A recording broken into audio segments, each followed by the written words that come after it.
The dust swirled through the crowded marketplace as Marcus Chen stepped through the maze of stalls and cages.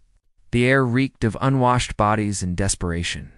He had come to this remote trading station looking for rare minerals, but what he found instead would change his life forever. A soft whisper caught his attention above the noise of shouting merchants and clanging chains.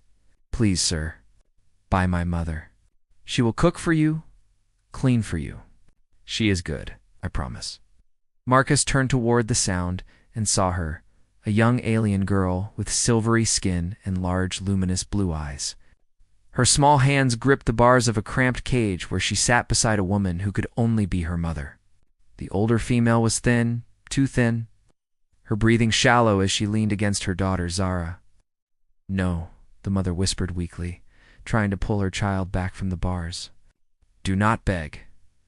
But the girl named Zara pressed closer to the cage front, her eyes fixed on Marcus with desperate hope. "My mother's name is Mira. She was the best cook in our village before the raiders came. She knows healing herbs, too. Please, human sir, we have nowhere else to go." Marcus felt his heart clench.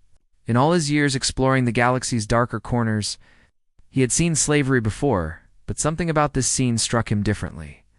The way the mother still tried to protect her daughter's dignity, even in their darkest hour.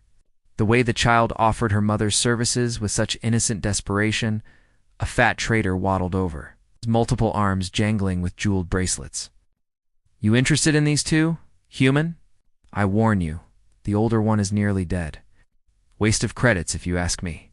But the young one, ... double quotes, his beady eyes gleamed. She might be worth training in a few years."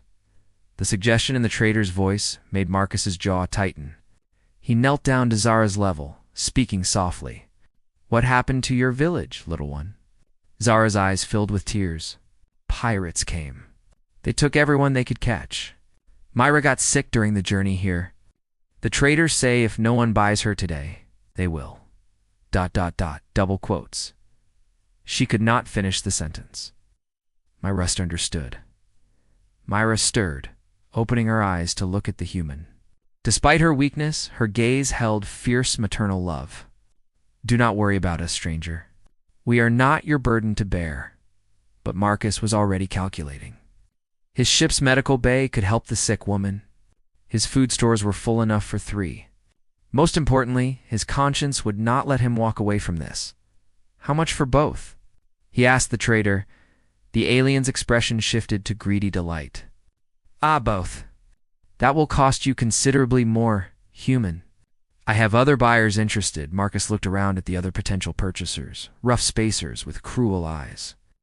Wealthy collectors who viewed sentient beings as property. His decision crystallized like ice forming on a ship's hull. "Name your price," he said firmly, as negotiations began. Zara reached through the bars and touched Marcus's hand with her small fingers. "Thank you," she whispered.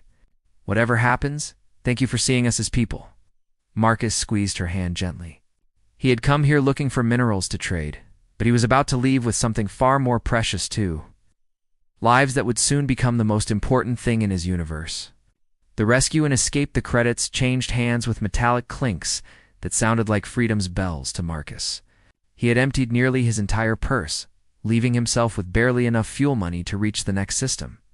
But the sight of Zara's grateful smile made every credit worth it.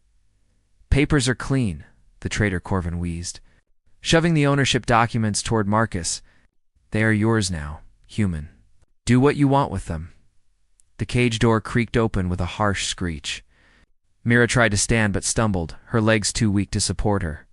Marcus caught her gently, one arm around her waist while Zara pressed close to her mother's other side. "Easy." Marcus murmured to Mira, "You are safe now. Both of you." Mira looked up at him, and for the first time, Marcus truly saw her face without the shadows of the cage. Even weakened by illness and starvation, she was beautiful. Her silver skin had an inner glow, and her dark blue eyes held depths that spoke of intelligence and strength. "Why?" she whispered. "You do not know us. We are nothing to you." "You are not nothing," Marcus replied simply. "You are someone's daughter, someone's mother. That makes you everything.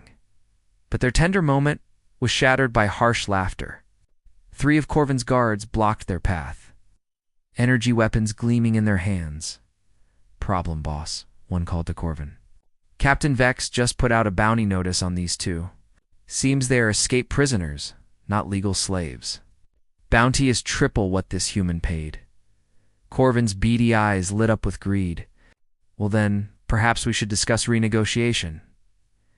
"No renegotiation," Marcus said firmly, his free hand moving toward the plasma pistol at his hip. "I bought them legally. The deal is done." "Not if they were stolen property to begin with," Corvin sneered. "Guards, secure the merchandise." The marketplace erupted into chaos as other shoppers scattered. Marcus drew his weapon smoothly, his years as a frontier explorer serving him well. "Zara, get behind me. Help your mother." The young girl was braver than her years, supporting Mira while staying low as energy bolts sizzled through the air above them. Marcus returned fire, his shots precise and deadly. 2 guards fell before the others could take proper cover. "This way," he shouted, guiding his small group toward a side alley. Mira was breathing hard, each step an effort. But determination blazed in her eyes. "I can fight," she gasped. "I know you can," Marcus replied, pausing to lay down covering fire. "But right now, I need you to survive." Both of you. They reached Marcus's ship just as more guards rounded the corner behind them. The vessel's engines were already warming up thanks to the ship's AI, and the boarding ramp lowered with a mechanical whine. "Get them aboard, Nix," Marcus called to his artificial intelligence companion. "Already prepared medical bay for 2. Passengers," the AI responded in its calm feminine voice. "Suggest immediate departure, Marcus." As the ship lifted off, Marcus finally allowed himself to breathe. In the medical bay, Zara held her mother's hand while healing scanners hummed over Mira's weakened form. "We are really free?"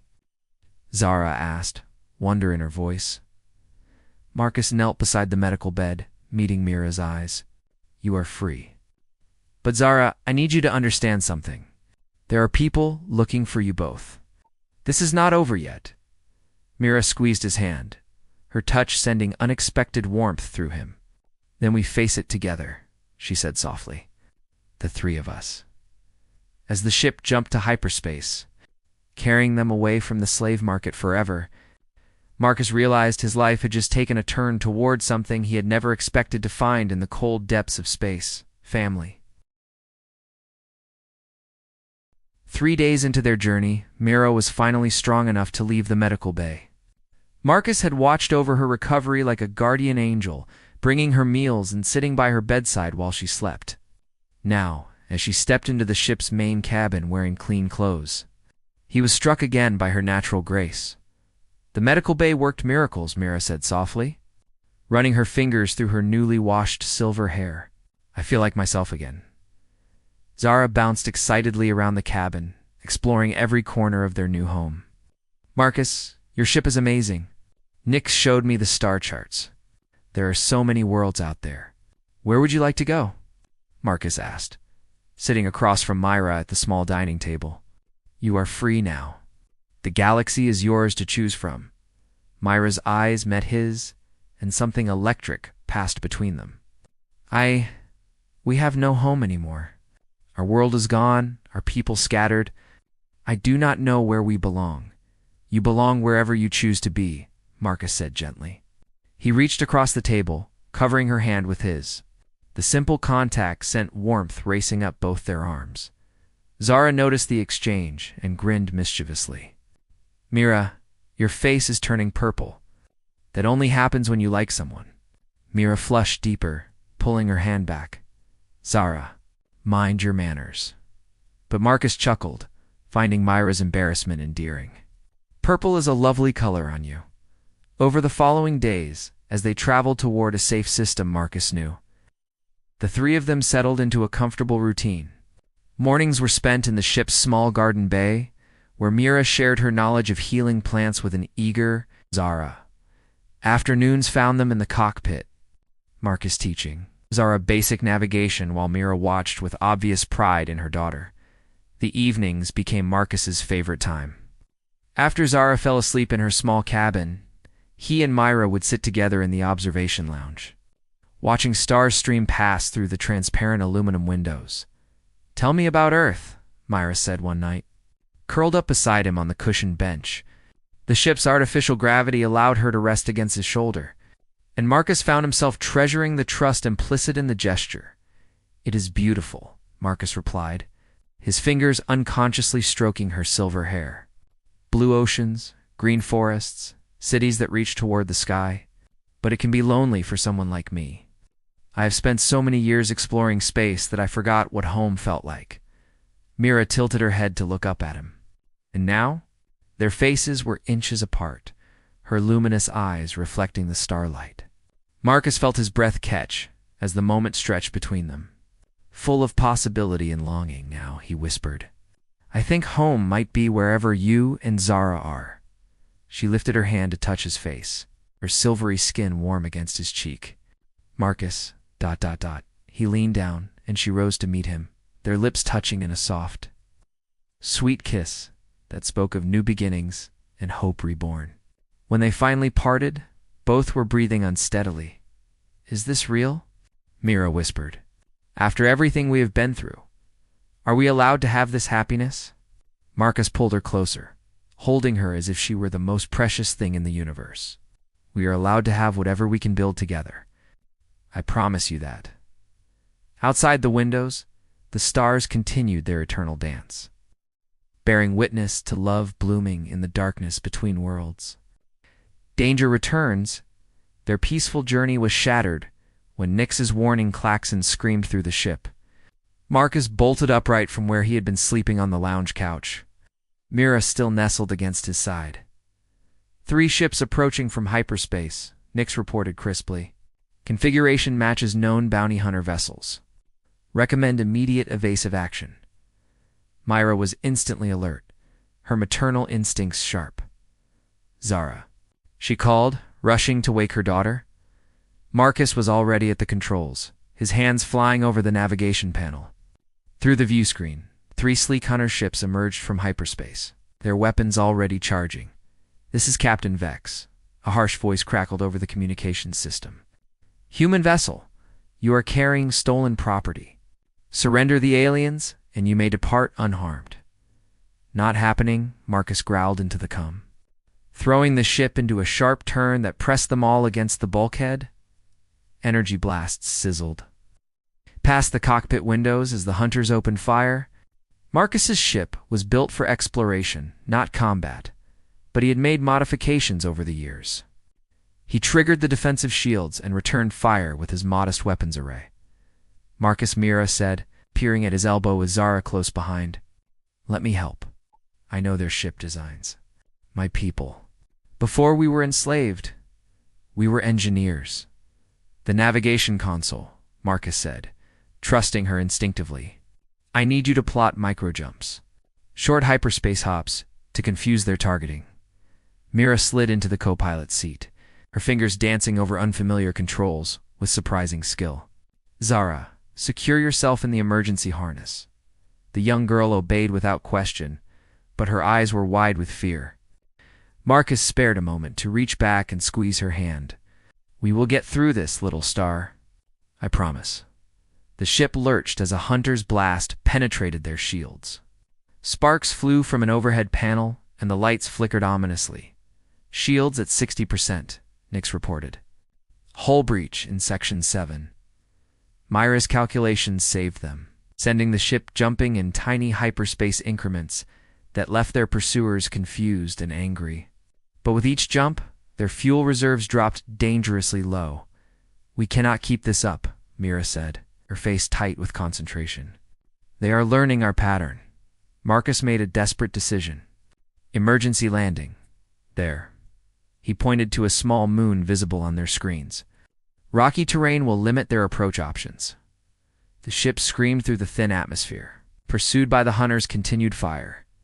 Marcus brought them down in a narrow canyon, the ship's hull scraping against stone walls as the hunters landed nearby. Marcus grabbed weapons from the ship's small armory. "Stay with the ship," he told Mira and Zara. "I will lead them away." "No," Mira caught his arm, her grip fierce. "We stay together. All of us." Her eyes blazed with the same determination he had fallen in love with, and Marcus realized she was right. They were strongest together. The battle was brief, but intense.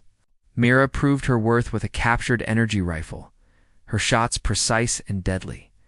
Even Zara contributed, using the ship's external systems to blind their attackers with spotlight arrays. When the last hunter fell, Marcus and Mira found themselves standing together in the canyon's silence, breathing hard and alive. "I thought I had lost you," Mira whispered. Throwing her arms around him, Marcus held her tight, feeling her heart beating against his chest.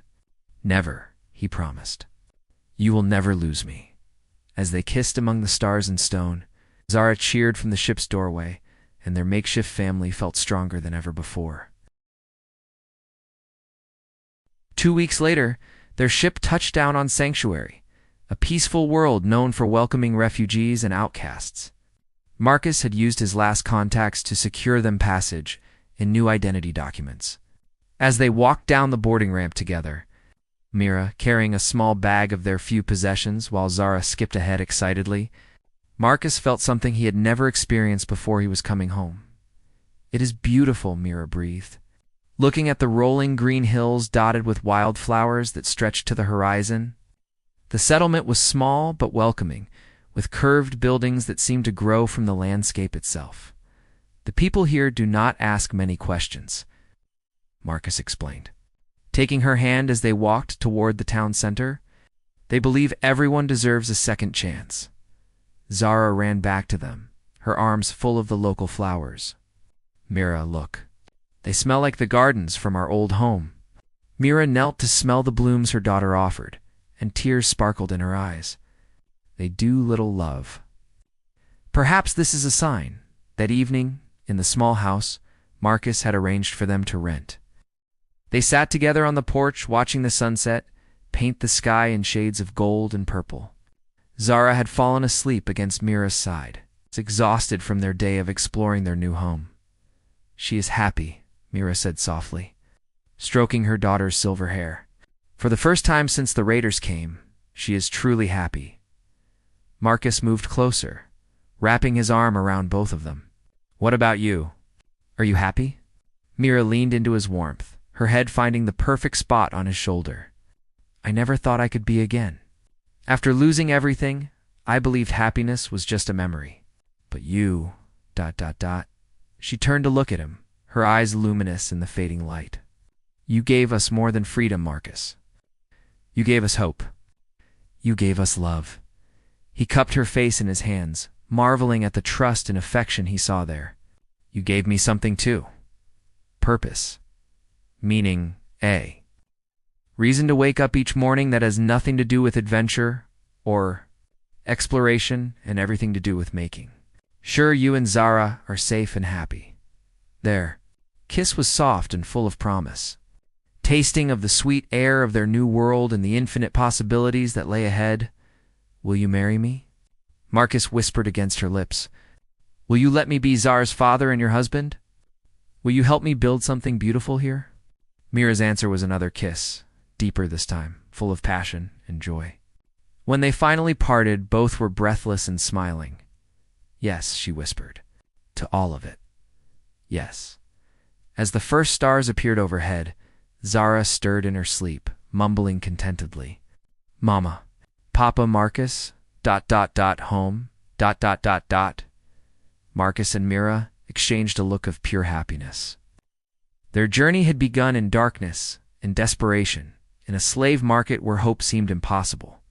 But love had transformed everything, turning strangers into family, turning survival into joy, turning an ending into the most beautiful beginning, under the alien stars of their new world.